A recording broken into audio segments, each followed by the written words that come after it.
आप तमाम अचलपुर शहर वासियों को हमारा प्यार भरा नमस्कार। और हम आपको जो अभी बताने जा रहे हैं, कल जो घटना घटी है इस शहर के अंदर अचलपुर नगर पालिका में, एक बहुत दुखद घटना हमारे हिसाब से घटी है कि बीजेपी और एमआईएम का यहाँ अलायंस हुआ है।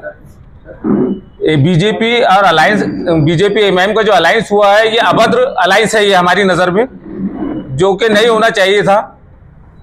और इसने बहुत सारे समीकरण बदल दिए राजनीति के।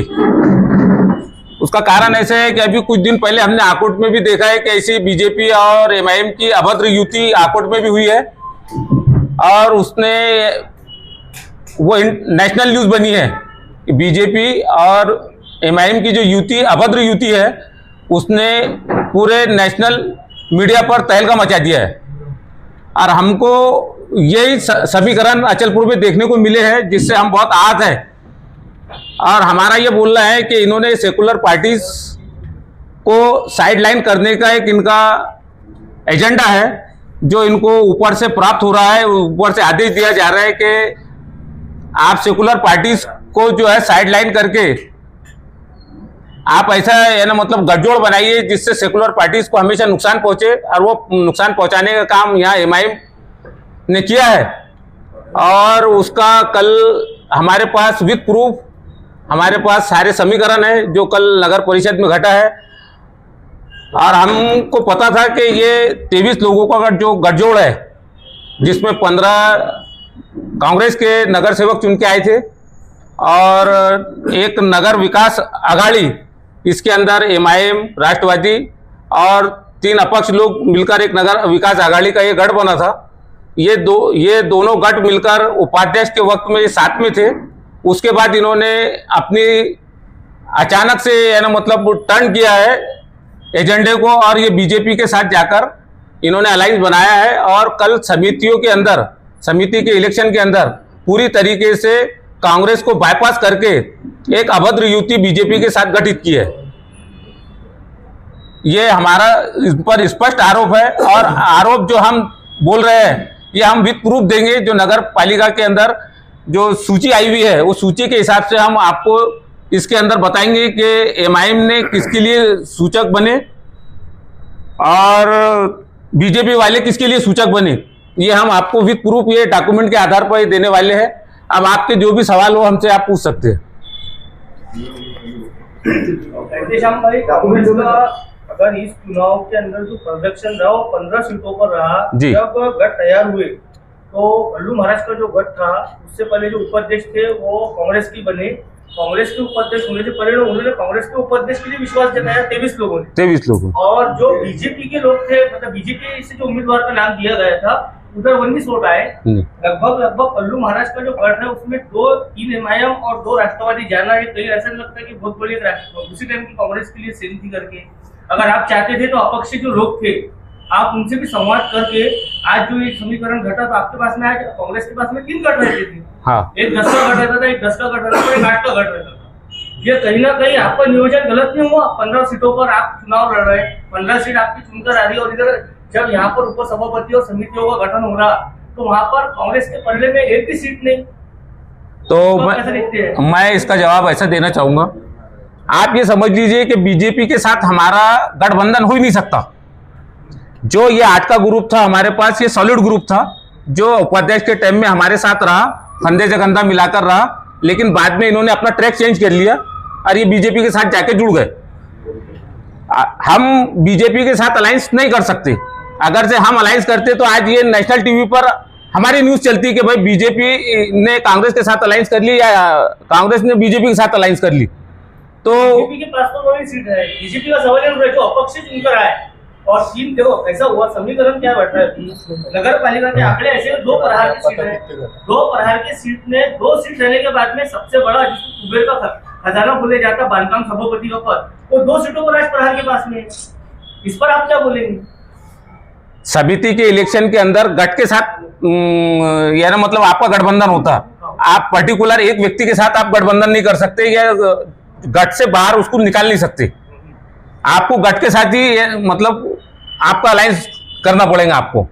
अब एक गठ है बीजेपी का, जिसके साथ हम जा नहीं सकते। एक गठ जो नगर विकास का जो गठ था वो ऑलरेडी हमारे साथ था, लेकिन वो हमको छोड़कर वो दोनों गठ के साथ मिल गया और हमारे कांग्रेस के 15 नगर सेवक को उन्होंने बाईपास कर दिए। अभी हमारे पास जो गठ था तो हम उस पर ही निर्भर थे कि ये गठ हमारे साथ है और समितियों का आदान प्रदान आपस में कर लिया जाएगा। तो उनका गठ 8 का था तो हम 2 समिति उनको दे रहे थे जो आज भी उन्होंने लिए, लेकिन हमको जो 3 समिति मिलने वाली थी इन्होंने ये बीजेपी को ट्रांसफर कर दी। नाही पण युती तर हे शहर विकास आघाडी सोबत झाली आहे ना, हे प्रॉपरली एमआयएम सोबत थोडी झाली आहे। नगर विकास आघाड़ी का जो ग्रुप है, गठ है, उसमें 3 एमआईएम है, 2 राष्ट्रवादी अजित पवार गुट है और 3 नगर सेवक अपक्ष है। और सबसे पहली बात आप ये समझ लीजिए कि जो समिति जो इलेक्शन होते हैं ये अंदर के, तो ये संख्या बल के हिसाब से होते हैं। अगर उनका संख्या बल बढ़ता नहीं था तो बीजेपी और वो शहर विकास आघाड़ी वाले कैसे चुन के आते थे? और भाई 15 नगर सेवक हमारे कांग्रेस के और ये 8 का गुट, इन्होंने पूरी तरीके से पूरी ताकत के साथ में उपाध्यक्ष को कांग्रेस का उपाध्यक्ष बनाया, हमारे साथ विश्वास रखा, हमारे साथ विश्वास दिया कि हम तुम्हारे साथ में 23 लोग। और अचानक से ऐसा क्या घटना घट गई कि इनको हमारे से कुछ छोड़ के 8 जनों को जाना पड़ा। ये विश्वासघात हुआ हमारे साथ में। हम विश्वास में थे, हमारे साथ में विश्वासघात हुआ। और हमारे को एक बात बताइए आप कि अभी जो बड़े बड़े वीडियो आ रहे हैं एमआईएम के विदर्भ लेवल के, जिला लेवल के जो पदाधिकारी है वो ये बोलते हैं कि एमआईएम का भाई एक गठ बना था, उसमें एमआईएम का कोई गठ ही नहीं था। तो कोई पर्टिकुलर पार्टी का गठ बोले तो जो राष्ट्रवादी, जो कांग्रेस पार्टी है, राष्ट्रवादी है, बीजेपी है, इनके पार्टी के नाम से गठ बनते। उन्होंने गठ अलग नगर विकास आघाड़ी के नाम से बनाया है। तो आखिर उसमें 3 एमआईएम के भी है, 3 राष्ट्रवादी अजित पवार साहब गुट के भी है और 3 अपक्ष है। अब उनका हमारे पास विद प्रूफ है कि कौन अनुमोदक है, कौन सूचक है, जो आपको दिया जाएगा। बीजेपी ने सूचक अनुमोदक एक दूसरे को दी, नगर विकास आघाड़ी ने दी एक दूसरे को, शहर विकास आघाड़ी ने एक दूसरे को दी। तो ये इस बात का प्रूफ है, ये ऑफिशियल कागज है, इसका पीडीएफ है, बाकायदा पीडीएफ नगर पालिका ने दी है सबके पास में कि भाई ये हमारा ऑफिशियल पीडीएफ है, ये ऐसा ऐसा समीकरण बैठा हुआ है। अब ऐसा समीकरण बैठा तो इसका मतलब क्या होता है?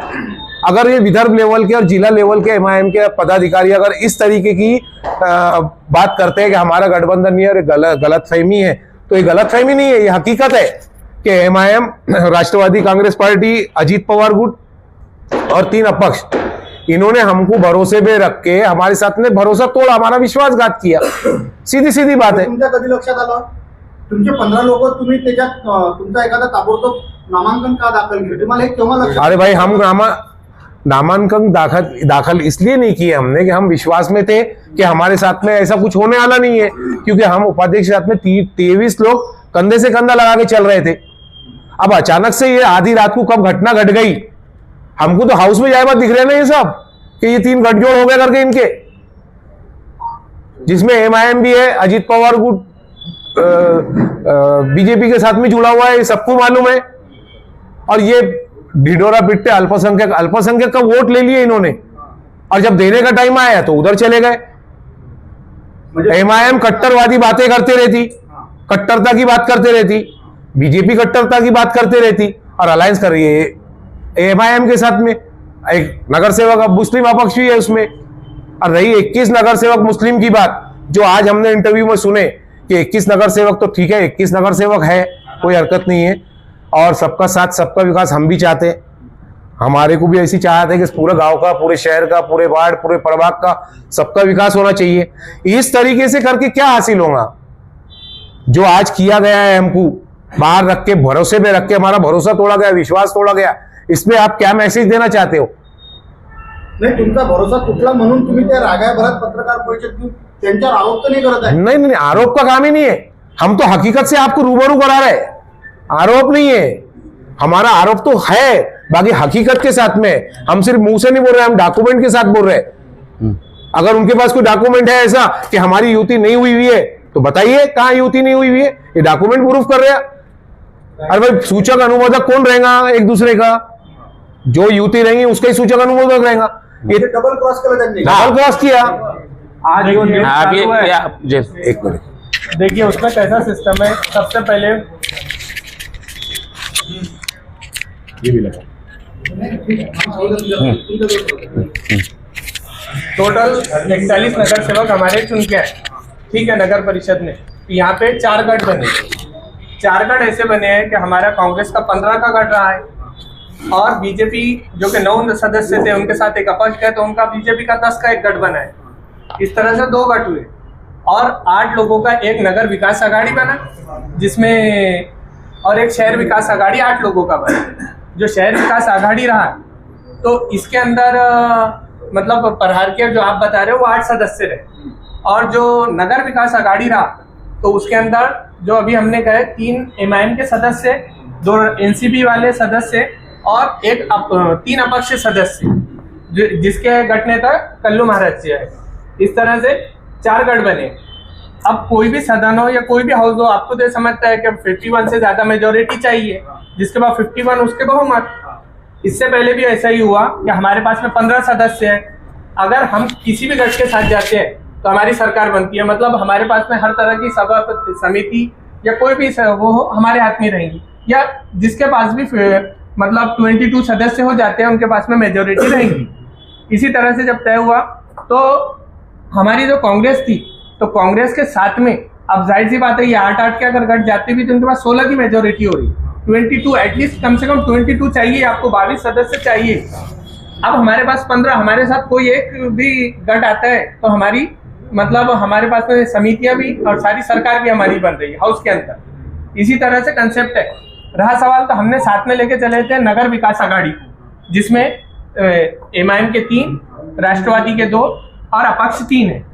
इस तरह से लेकिन उन्होंने उपाध्यक्ष में भी हमारे साथ चले, लेकिन बाद में हमारे को मतलब हमारे साथ छोड़ के वो तीनों का एक गढ़ बना. नहीं तो आप बताइए कि 21 कैसे पार हो सकते कोई भी. हमारे गढ़ को ऐसा मेजॉरिटी आती ही नाही ना. म्हणजे मुद्दा सरळ सरळ असा आरोप होता या ठिकाणी की सत्तेचे फळ टाकायसाठी एमआयएम आणि बीजेपी नेमली. बस. ये सीधे सा पॉइंट है ना. आप एक चीज समझिए, जब समिति के जो सदस्य है, अभी भी उस सदस्य समिति कोई भी समिति रही हो उसके 11 सदस्य की समिति बनी है.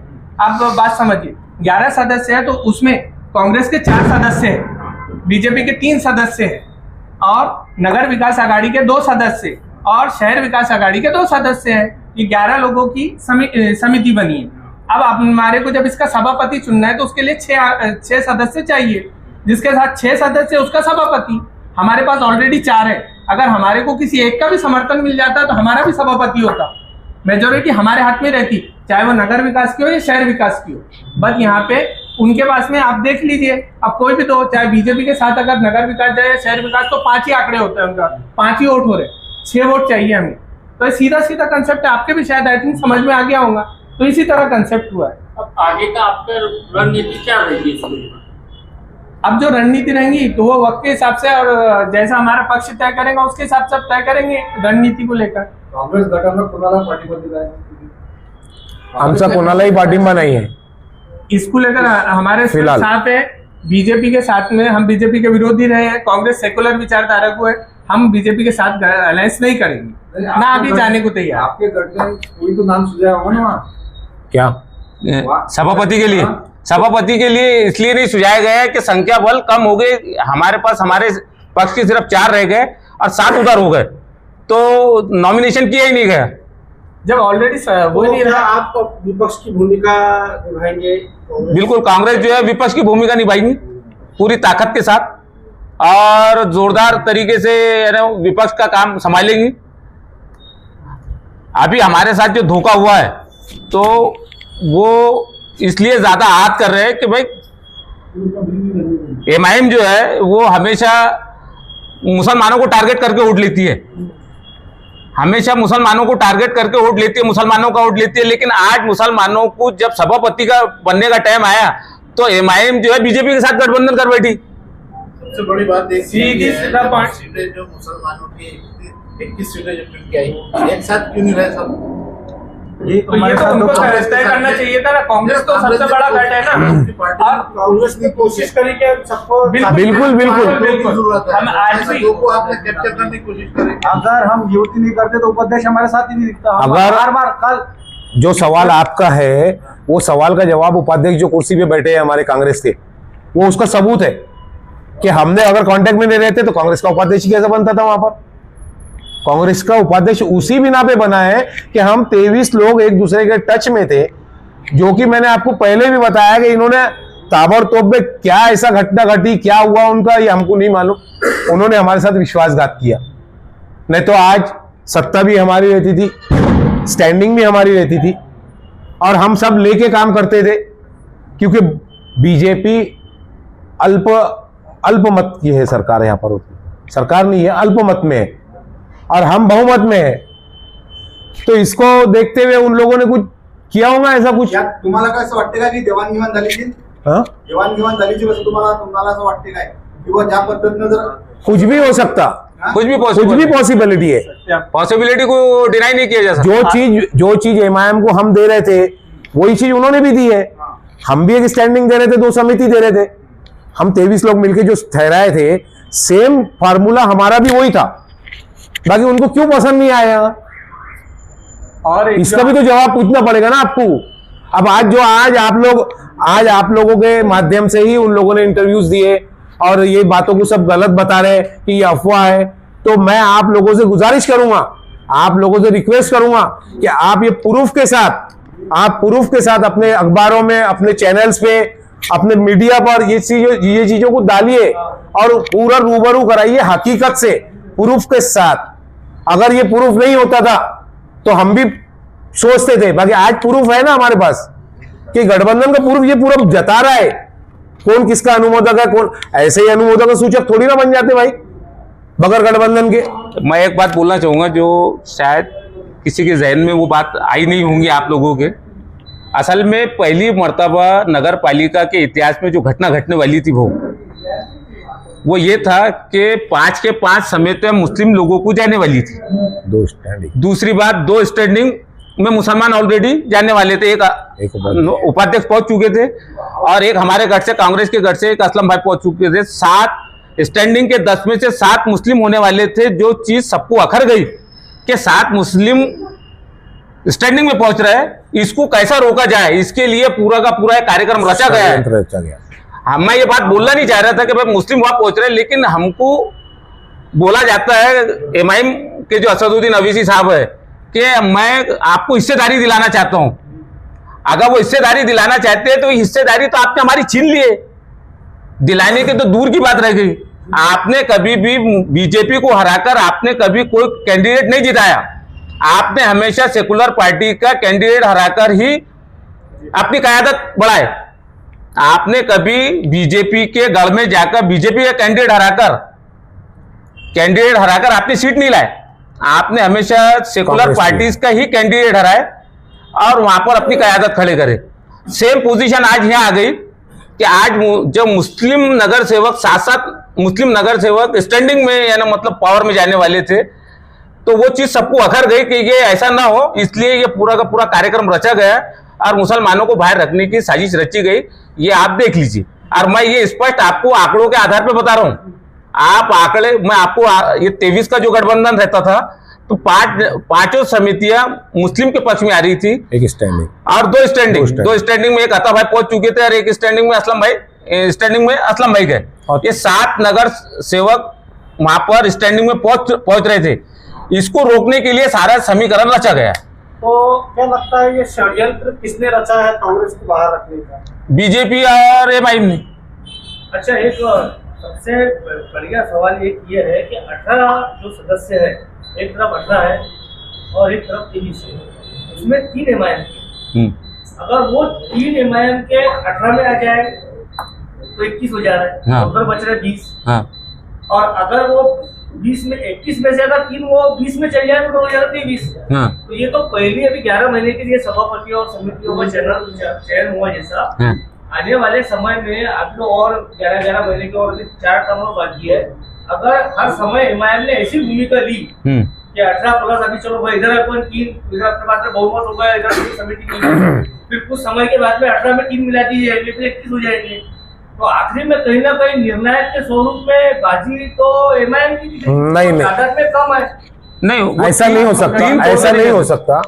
कैसा है, एक जैसी सिचुएशन पूरे साल नहीं रहा करती।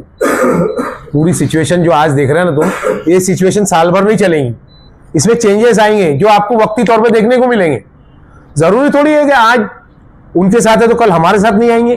कोई आपने भी ऐसा पहले बताया कि बीजेपी की साजिश है कि भाई 7 जो मुसलमान लोग थे मुस्लिम समाज के वो स्टैंडिंग में जाएंगे, सभापति की ज्यादा से ज्यादा मुस्लिम समाज के होंगे। बिल्कुल। तो आने वाले जो बाकी के जो पार्टी के जो यहाँ पर जो लीडर आए है वो ये समीकरण आसानी से फिट कर सकते क्योंकि उनकी मंशा तो हमेशा यही। तो ठीक है, 7 नहीं आएंगे तो 4 तो आएंगे मुस्लिम स्टैंडिंग में, 4 तो मुस्लिम आएंगे कि नहीं आएंगे। आज हम 8 का बोल रहे, 8 को नहीं पकड़ के अगर कल साल भर बाद में अगर कुछ दूसरा भी होता है तो 8 की जगह पे 4 आएंगे। 4 बहुत होते 10 में से 4। अगर स्टैंडिंग में 10 में से 4 मेंबर अगर मुस्लिम जाते हैं कोई भी हमारी कांग्रेस पार्टी के तो काफी है हमारे लिए।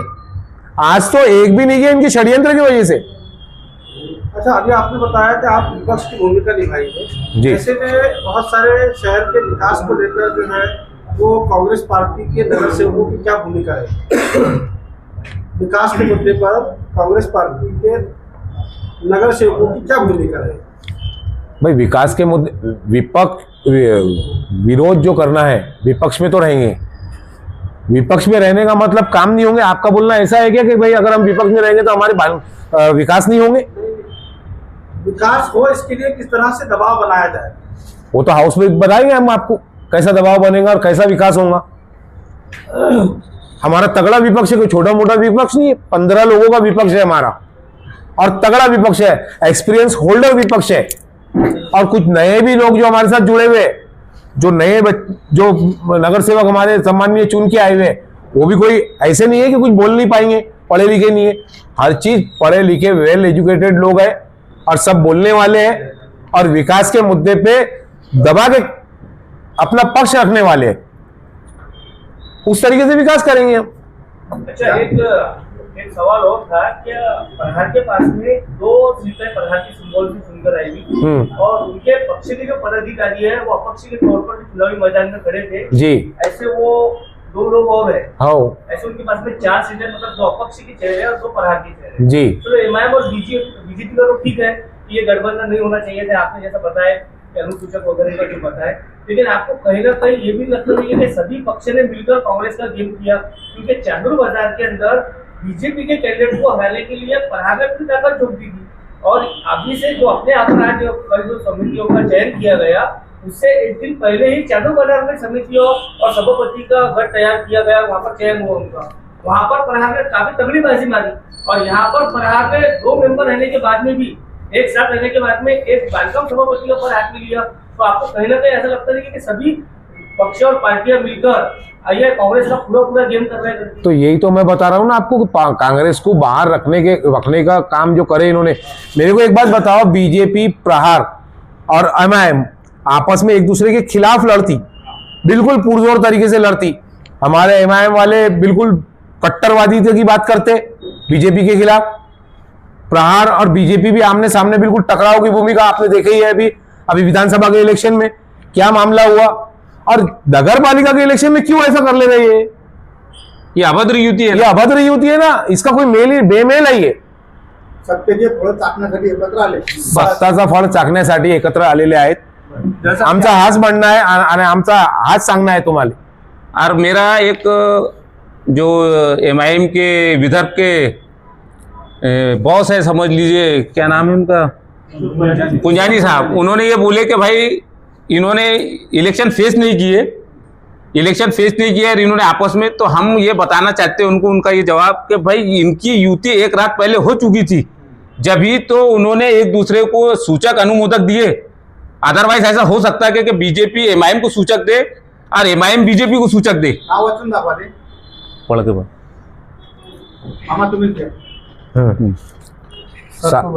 सार्वजनिक बांधकाम समिति जो है उसमें जो दीपाली महेंद्र जवंजाड़ जो सभापति महोदय चुन के आई है, उसमें नंदवंशी मनोज रंगलाल सूचक है और बहुरिया चंदेश कांतिलाल अनुमोदक है। तो एक आ गया शहर विकास आघाड़ी का, एक आ गया बीजेपी का गठ का, ठीक है। दूसरे शिक्षण क्रीड़ा व सांस्कृतिक कार्य समिति, जिसमें रुखसाना बी मोहम्मद ईसा सभापति महोदय है इस MIM की, जिसका सूचक है सैयद जावेद सैयद यूसुफ, और आकुड़ कविता राजेश है अनुमोदक, जो दूसरे ग्रुप के गठ के है। स्वच्छता वैदक यानी सार्वजनिक आरोग्य समिति, उसके हमारे शमशेर खा बिस्मिल्लाह खा पठान जो सभापति महोदय NCP अजीत पवार गुट के, उनके सूचक है साखरे शीला दीपचंद जो कि बीजेपी के है, ठीक है। और पखाले अक्षय ज्ञानेश्वर अनुमोदक है, ठीक है। नियोजन और विकास समिति दर्शना मोहन सिंह ठाकुर इनकी सभापति महोदय, थावानी विजय कन्हैयालाल सूचक है इनके, दूसरे गठ के है ये, और रोड़े अपर्णा जितेंद्र बीजेपी। ये फर्क बता रहा हूं आपको मैं। उसके बाद में महिला व बाल कल्याण समिति सोनपरते दुर्गा विवेक, ये सभापति महोदय है। कोटे वैशाली विनोद सूचक है बीजेपी से। पांडे भारती सौरभ अपक्ष है। उसके बाद में उप सभापति महिला व बाल कल्याण समिति की जो उप सभापति बनी है आसवानी हेमा दिलीप, बीजेपी की कैंडिडेट है, उप सभापति बनी हुई है महोदय ये, जिसका सूचक है जुलेखा बानो रहीम खान, MIM के सूचक है, MIM के सूचक, और अनुमोदक है डांगे सारिका पनीश प्रहार से। तो ये बात को दर्शा रहा कि सूचक बीजेपी के, अनुमोदक MIM के, और जो सभापति महोदय बने हुए हैं कुछ MIM का है, कुछ अजीत पवार साहब राष्ट्रवादी कांग्रेस के है, कुछ बीजेपी के वो है, और प्रहार के सभापति बने हुए हैं। ये बात को खुला दे रहे हैं। और दूसरी बात, जो हमारे MIM के जो विदर्भ के जो पूरा मामला संभालते हैं जनाब यूसुफ पुंजानी साहब, वो खुद नगराध्यक्ष के और नगर पालिका के अभी इलेक्शन फेस कर चुके हैं। उनके ताबे में है पूरा गांव कारंजा लाड़, पूरा नगर पालिका के उनकी माताजी अध्यक्ष महोदय है, और जो भी है तो उनको भी ये दिख रहा है, उन्होंने भी कहीं ना कहीं जोड़ तोड़ करके ही काम करे हैं, जो भी करे होंगे। और उनको इतना नॉलेज है कि नगर पालिका में गुट बनता तो गुट में कौन है ये तो पता लगना चाहिए ना। MIM है, राष्ट्रवादी अजीत पवार साहब बीजेपी के साथ में बैठे हुए हैं, तो जाहिर है बीजेपी के साथ में बैठे हुए, MIM भी बीजेपी के साथ जा रही, और जो अपक्ष है वो भी बीजेपी के साथ जा रहे। तो पहले उपाध्यक्ष में हमारे साथ, और आज हमको अचानक रातों रात धोखा देके बीजेपी के साथ में और इनके साथ में अलायंस करने का मतलब क्या है? इसका मतलब एक ही है कि कांग्रेस को जो सेकुलर है और खास तौर पे अल्पसंख्यक है, मुस्लिम नगर सेवक है हम सब लोग 15 कांग्रेस के, उनको दूर रखने की रणनीति है ये जो इन लोगों ने चली है, ये हमारा कहना है। इससे पहले अंजन गांव में भी जो अभी नगर अध्यक्ष के इलेक्शन हुए, उसके अंदर कांग्रेस का कैंडिडेट मुस्लिम था, और वहाँ पर डोंगर दिवे करके MIM का कैंडिडेट उतारा था MIM ने। इम्तियाज जलील साहब जो है डोंगर दिवे के प्रचार सभा के लिए आए, और मुस्लिम कैंडिडेट जो कांग्रेस का था उसके खिलाफ बोले। MIM बोलती है कि हम क़यादत को निर्माण करना चाहते हैं। जब कांग्रेस ने वहाँ मुस्लिम को क़यादत के लिए खड़ा कर दिया, तो डोंगर दिवे साहब जो है वो किस तरीके से, या ना मतलब आप उसको रिप्लेस करना चाहते हैं, ये MIM से पूछना है। दूसरी बात यह है कि आकोट के अंदर अभी जो घटना घटी है कि वहाँ पर नगर अध्यक्ष के लिए उनके साथ जो MIM के लोग गए, उनका गठबंधन बना। ऊपर यानी नेशनल टीवी तक के ये न्यूज़ आने के बाद भी वहाँ के नगर सेवक जो MIM के नगर सेवक थे, उन्होंने स्वीकृत नगर सेवक ऑप्शन का नगर सेवक बीजेपी का चुन के दिया। ये सारी चीज़ें लाइमलाइट में आना चाहिए, लोगों को पता चलना चाहिए कि भ्रम की स्थिति आप कब तक निर्माण करते रहेंगे, लोगों को कब तक आप गुमराह करते रहेंगे। ये गुमराह करने की, लोगों को भ्रम में रखने की पॉलिसी है, और इससे लोगों को अब जागरूक होना चाहिए कि आज देश पर हुकूमत सेकुलर पार्टीज ने करना चाहिए, ना कि इस तरीके से जो बीजेपी और MIM जो कट्टरवादी सोच के लोग पार्टीज है, इनसे लोगों का मुंह बंद होना चाहिए। उन्होंने है ना मतलब इससे हटना चाहिए। देश को तरक्की सेकुलर पार्टीज ही दिला सकती है, ये हमारा मत है। ये स्पष्ट हमारा यानी संदेश लोगों तक पहुंचना चाहिए। आपने जो वहाँ पे बात किए थे, क्या डायरेक्ट किसी पार्टी ने समर्थन नहीं करी करके उनको, तो ऐसा भी कर सकते हैं। हमारे पास में 15 है और हम कोई एक अपक्ष लेके हमारे पक्ष का नाम कांग्रेस की जगह कुछ और विकास आघाड़ी रख देते, तो फिर हम आप भी ऐसा बोलेंगे कांग्रेस नहीं साथ में, ऐसा पॉसिबल है क्या? बात तो वही आ रही है, अगर करना है तो आप कर सकते हैं। ये भी एक बहुत इंपॉर्टेंट पॉइंट है। जैसे अब आगे की रणनीति में जो आने वाले 11 महीने का ये जो समय काल है, इसके बाद में 11 मंथ का और जो सभापति वगैरह बैठे उसमें कांग्रेस क्या भूमिका लेगी? वो तो वक्त आने पर इस पर मतलब उसके लिए रणनीति तैयार की जाएगी। उसको अगर से आपके सामने अभी से हम घोषित कर दे तो विपक्ष जो है वो अलर्ट हो जाएगा, यानी हमारा विरोधी ग्रुप जो है वो अलर्ट हो जाएगा। इसलिए हम आज आपके सामने वो स्पष्ट नहीं कर सकते, समय आने पे दिख जाएंगे। तो आपका संभ्रम हाँ। कांग्रेस के अंदर अंदरूनी गुटबाजी होने की वजह से कांग्रेस को ये नुकसान हुआ? नहीं, क्या मानना? अगर अंदरूनी गुटबाजी होती तो ये 12 नगर सेवक एक जगह जमा ही नहीं होते जो आज जमा है। और उपाध्यक्ष पद के लिए खींचतान होना वो स्वाभाविक है, वो हर स्वाभाविक चीज है, हर गुट में है। वो उसका सॉल्यूशन होता है, उसको बात करके सुलझाया जा सकता है, वो हमारा अंदरूनी मामला है, ऐसा कुछ भी नहीं है। चला रहे थे। अरे भाई चर्चा तो वो चलाएंगे ना। पद की तुम्ही सांगता तुम्ही 15 नगरसेवक आहे, डझनभर दिसणारे 3 कमी आहेत ना तुमचे? तो एक 2 लोग नागपुर गए हुए हैं और एक जरा बीमार है, वो नहीं आ सका, उसको साइन लगी हुई है, और 2 लोग नागपुर गए हुए हैं। आणखीन एक गोष्ट अशी होत आहे की महिलांना 50% आरक्षण आहे, महिलांना परत त्या महिलांना पुढे करण्यात येईल, समाजाभिमुख होऊया ना, या ठिकाणी आपण काहीतरी विचार करायला नाही पाहिजे मामा, समाजाभिमुख व्हायला पाहिजेत ना। जसे आता तिथे स्वामीभाऊ बसले आहेत, त्या एक्सपर्ट एज्युकेटेड बाई आहेत, त्यांनी समाजाभिमुख व्हायला पाहिजे। कुछ मसले हैं, कुछ उनका लैब है, पैथोलॉजी का मामला है, तो वो कुछ तो भी बिजी थे, तो इसलिए वो नहीं आ पाए, तो उन्होंने उसकी जगह पे उनको भेजा। समाजाभिमुख व्हायला पाहिजेत नाही काय? होना चाहिए, लेकिन असल में ये प्रेस कॉन्फ्रेंस थी, इसलिए यार मतलब वो उन्होंने अपने रिप्रेजेंटेटिव भेज दिए।